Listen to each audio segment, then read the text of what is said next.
Muted everyone. I've unmuted everyone. And if anyone has a question they'd like to ask, please ask.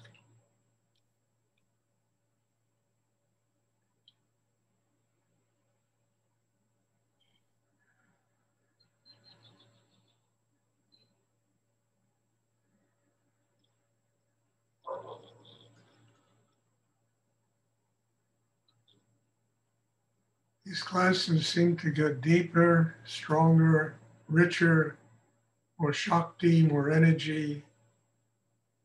And only for one reason, it means people attending them are growing. So there's more openness in the class, and there's more opportunity for all of us to receive the blessing of God, higher energy, as it comes down into the meditation session. There's a lot to be grateful for. Stan, it's a miracle. This last year has been truly a miracle. Please try and sit still. Don't move. Don't put cloaks on. Try to take care of all that before you attend the meditation, because it really disrupts the class if people move. Does anyone have a question they'd like to ask?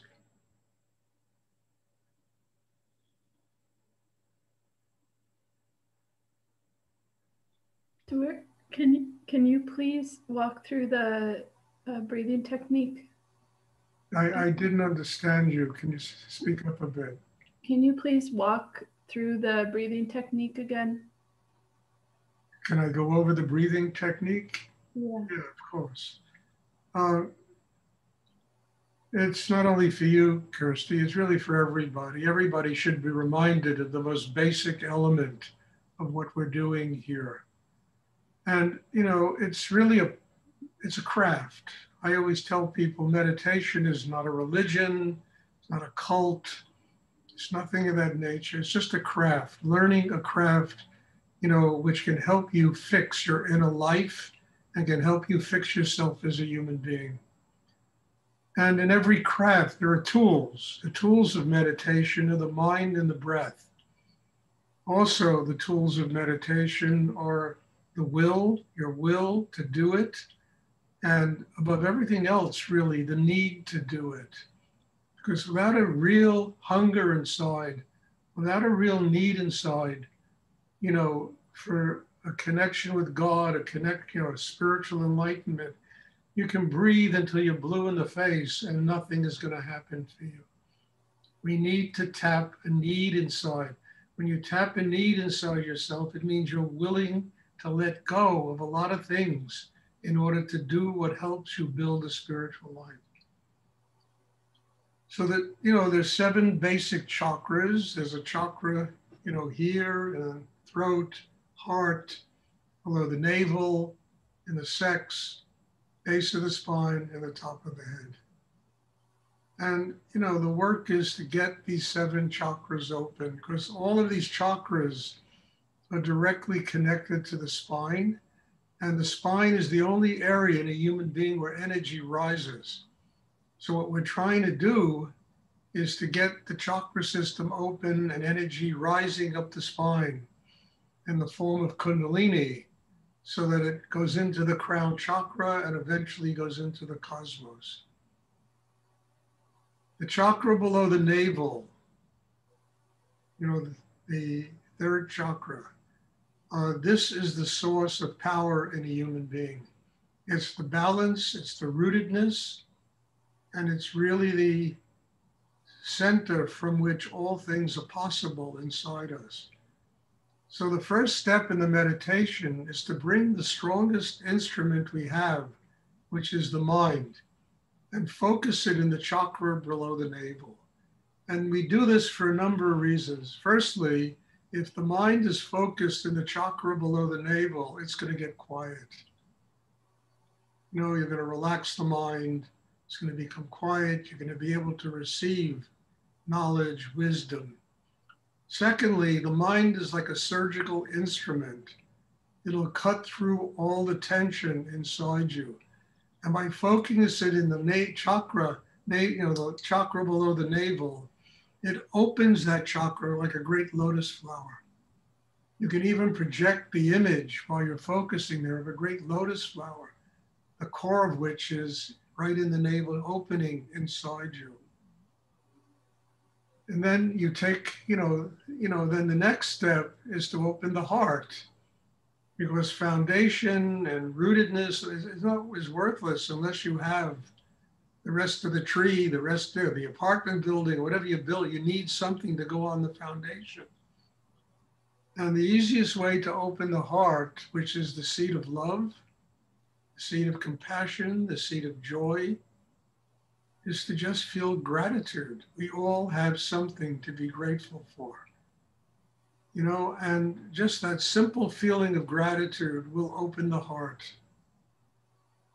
And you keep your attention below the navel, and you just feel gratitude, the heart opens, and then you take a simple breath through your nostrils into the center of the chest. The breath is like prana, it's energy, it's life that we're taking into the heart center. And that energy will expand the heart chakra and strengthen the heart chakra. So you breathe into the center of the chest through the nostrils, hold the breath for about 10 seconds, swallow a little saliva to relax the throat. And then after approximately 10 seconds, you exhale a little bit of the air and then stop. And then you continue to exhale until you're comfortable. And then you take another deep breath. And this time you bring all the air down to the chakra below the navel. Your mind is there, the breath is there, and you ask deeply for help to open, to surrender, to grow spiritually. Again, you hold the breath for about 10 seconds, and then you exhale a little bit of the air, stop after a few seconds, and then, and then continue to exhale until you're comfortable. Then you just breathe naturally. But throughout the entire meditation, it's really essential to keep the focus of your attention below the navel. Because once the mind leaves there, the whole system of a human being just goes right off balance. If you feel energy moving through the sexual area, you bring 5-10% of your attention to the base of the spine. And you try to, draw the energy up the spine to the top of the head. And there, that energy of Kundalini, it's like it like creates a mountain at the crown of your head, and then eventually that chakra will open. It's like they call it the Sahasrara, the 1,000-petaled lotus. And the soul of a human being connects with the soul of the universe, God, higher energy. And that's what the meditation is. It's a very simple exercise of just focusing below the navel, breathing into the heart, feeling gratitude, and just opening this chakra system, the whole system, not just, the third eye and the heart, but the entire system. Because it's a holistic work. It's a work of nurturing every single part of our inner being. And it's very simple. At first, it could be a little complicated, but once you do it and learn it and master it, it becomes such a pleasure, a major thing to do, because it really opens you inside. It creates the energy that everybody feels right now. Now, in the class, as I say at least 1,000 times a week, it's really important to sit still. Because if people are scratching and fidgeting and putting their sweaters on and drinking water or whatever they're, it not only disrupts the class for you, but it disrupts the class for everybody sitting in the class. So it's really important to sit still. If you have an itch, you have a problem, you got something, you have a cough, just bring your attention below the navel, and teach yourself how to get stronger than an itch, how to get stronger than people talking in the background or whatever's going on in your life. It's very important, because that kind of discipline is essential if you're going to build an inner life. Now, the third element and the second element in all of this is that this class is done with the eyes open. And it's done with the eyes open for a very simple reason. We live in the world with our eyes open. We live in the world connected to life through what we see and hear and, our senses. And if we can stay focused below the navel in the hara, in that chakra, and connected to life, it means we're here and there at the same time. Because most people, when they're connected, life is like a vacuum cleaner sucking all their energy out of them. And our job is to get strong enough to be able to live in the world and to be free of the world at exactly the same time.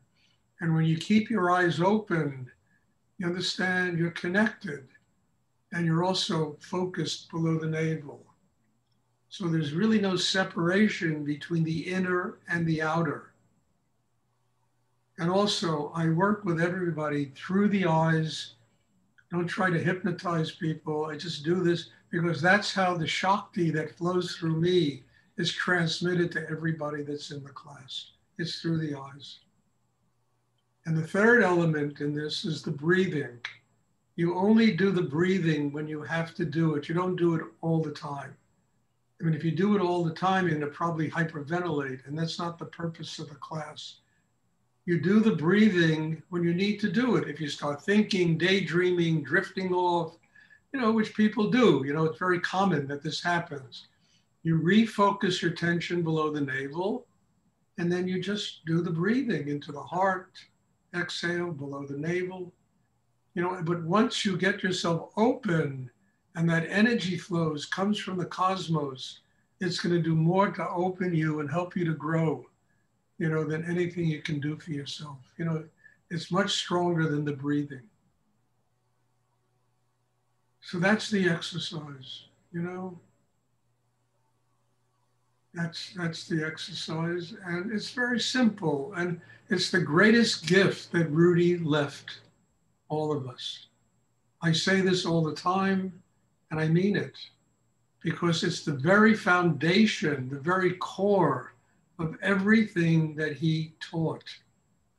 And it was given to us, this amazing gift. It's like a great jewel that was given to us to use. And if you take it for granted and all that kind of crap, you just destroy your own possibility of growing inside and truly having a spiritual life. We have to be grateful for this incredible gift that Rudi left us, because without this gift, there would be no class here. There would be no class anywhere, And it's because of that double breathing exercise. And I'm teaching it exactly the way I learned it from Rudi. This is exactly what he taught me. I haven't added to it. I haven't subtracted from it. It's what he taught me. I figured it worked so well in my life. Why the hell should I change it, I don't want to adapt it to some crazy belief that I have in my brain. So please just be grateful, do it. And when you want to feel Rudi in your heart, just be grateful for this gift. What a gift to have been given to all of us. It's totally extraordinary. And I hope it's clear. Does anyone have a question about it? Hi, Stuart. Just to clarify, even when you breathe into the heart, my focus is still in the chakra below the navel. Yes. Keep your attention in the chakra below, even when you're in the grocery store, okay? Try to keep your attention there. Not only while you're opening your heart. I mean, I'll repeat it. Once the mind leaves that chakra, you understand, once it leaves, once it goes back into the mind and emotions and all this stuff, the whole system of a human being goes off balance. And the meditation is about building a system that enables us to stay focused there. No matter what we do during the day, we are centered, we're balanced. It's kind of like a martial art, I always tell people, because in order to do Kung Fu and, all those things that they do, Aikido. It's all about chi. It's all about developing chi inside. It's not about developing your head or making your hands stronger so they can break bricks. It's the chi that does it. And when your mind is focused below the navel, it builds chi. Now, we're not going to get in the ring and fight with each other, but we certainly all have to deal with life. And the martial art that I teach and that Rudi taught me is dealing with life, being centered while we operate in the world every day. So it's not just in the heart, when the heart is open, that we have to build that system that allows us to live this way, to live a balanced life. And nobody's going to live a balanced life if they spend all their time in their head or their emotions. I mean, those are crazy fields of energy that have conflict and, they drive everybody crazy. Once you get into the chakra below the navel, it becomes chi, it becomes harmony, it becomes balance. You are developing the very core of your being.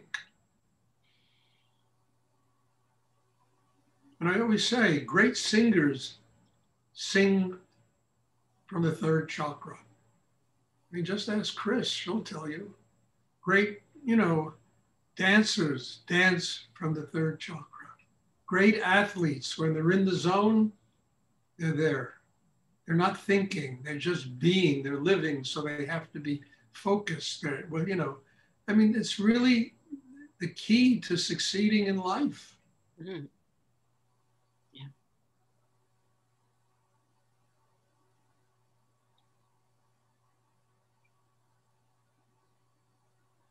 Does anyone else have a question they would like to ask?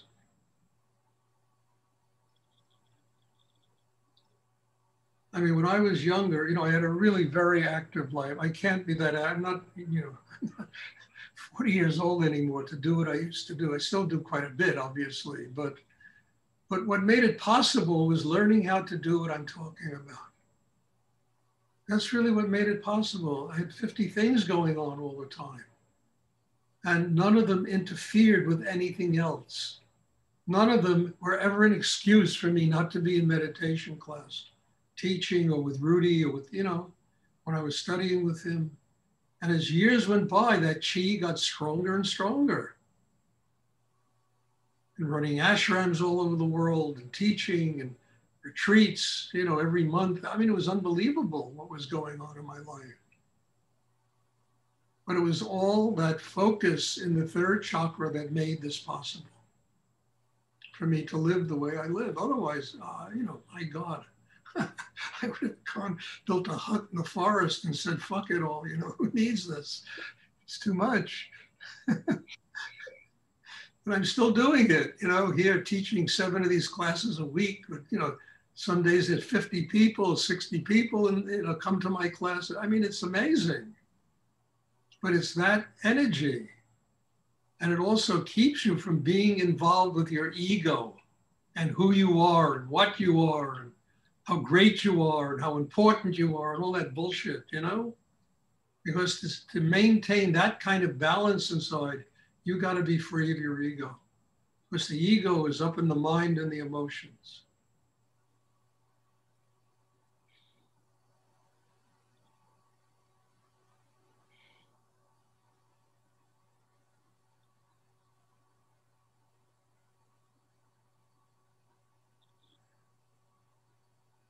Does anyone else have a question they would like to ask? And I am so grateful to share this with all of you. I mean it, because these things are so important. And honestly, it's not even me talking. It's the energy that comes through that talks, that's trying to, share this kind of incredible teaching with people that are open to receive it. So let's all be very grateful for this. And it's a miracle that we can share in this thing together.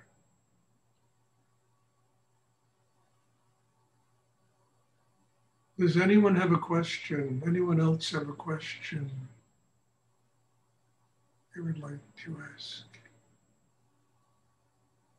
I have a question, Stuart. yesterday I overdid it in the garden, and it was after we had our talk about how to ask for help at night. And I was really in a lot of pain in my hip, and I went to sleep asking for help. And I had a thrashing night, but when I woke up in the morning, delayed hours later, my pain was completely gone. And so I feel like I was thinking it would be immediate, but my inner voice said patience. But in the morning, my asking for help really helped. Is healing patient delayed? Is healing a patient delayed process? Yes. Yes. Okay. Yes. Giving birth, you gotta have a lot of patience if you're pregnant, you know? I mean it, otherwise, woo. It'd be a very dangerous and difficult situation. Even a bottle of wine understands patience. It's got to sit for 5 years before it builds that bouquet that turns it into something delicious. And I don't drink, but I'm just saying, you understand, an apple has to grow on a tree long enough to be ripe enough to be picked. You know, if it falls off the tree, you bite into it, it's going to be sour, you know, before it's ready. I mean, patience is the key to everything. You know, and certainly in healing, you have to have patience. It takes time. It takes a continuum of inner work on yourself to heal yourself of situations. And then you can't get upset because there's always going to be some kind of pain. You know, we wouldn't be alive if there wasn't. We'd be dead if there weren't. You know, that's when pain goes away. Finally leave the world, you know. So you have patience with it. You know, you have patience with it, and you really grow because of what it's teaching you. And then you can apply the things you learn to help heal yourself, not only physically, but spiritually as well. So have patience. Patience is a tremendous virtue, you know? The patience I have to do this with so many people for so many years, I mean, you know, and then to see it blossoming is something wonderful. I mean it. Thank you. You're welcome. Does anyone else have a question they would like to ask?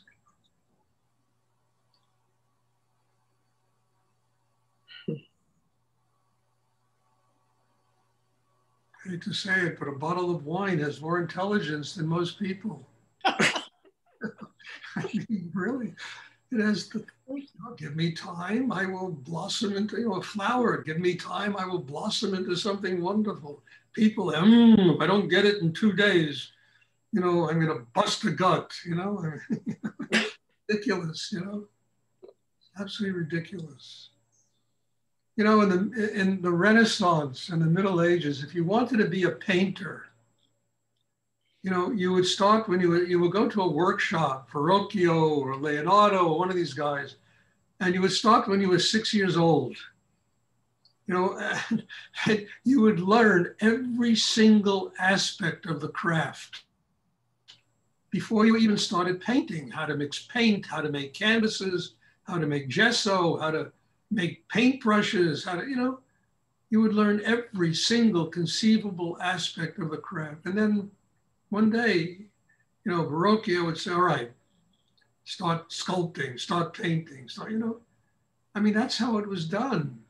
They understood craftsmanship. We live in a world where craftsmanship is almost disappearing. Everybody wants everything done yesterday. And yet we need to learn. We need to learn to become masters of ourselves and the things we do.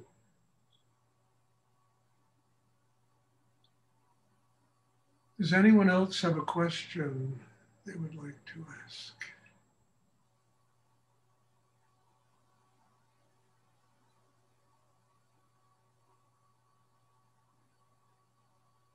I remember, just to finish up, when I was younger, I studied acting in New York. And when I met this very wonderful acting teacher, He was very, very good. It's 9 o'clock. And when he did his, interviewed me for his class, he said to me, he said, "Are you willing to wait 10 years to become successful?" It's the first thing he asked me. And at that point in my life, I said yes. And then it turned out I wasn't, because I knew my life had to go in a different direction. But that's what he said. He said, it's going to take you 10 years of going through whatever you have to go through in order to become really successful in this business. And he was right. It takes time just to learn how to do it. It takes time. So have patience with yourself and just grow, and take it a step at a time. Does anyone else have a question they would like to ask?